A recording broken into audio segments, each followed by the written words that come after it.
Marami ang nag-aalangan na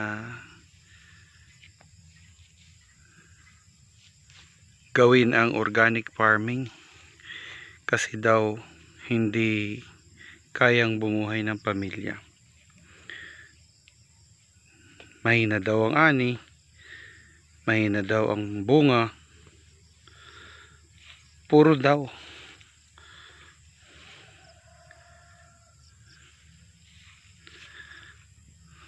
Kaya ilang beses na natin sinubukan ito.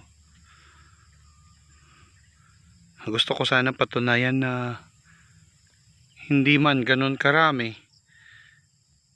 Pero sa tingin ko naman hindi tayo mapapahiya.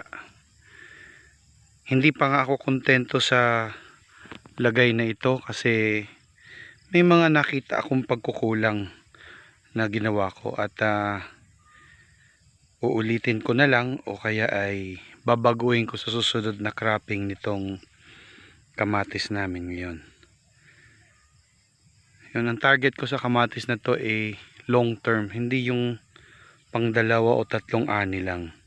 Susubukan natin kung pupwede ba na long term yung kamatis. Yung bang parang nasa greenhouse or ano ba yon, rain shelter. Sorry, rain shed pala.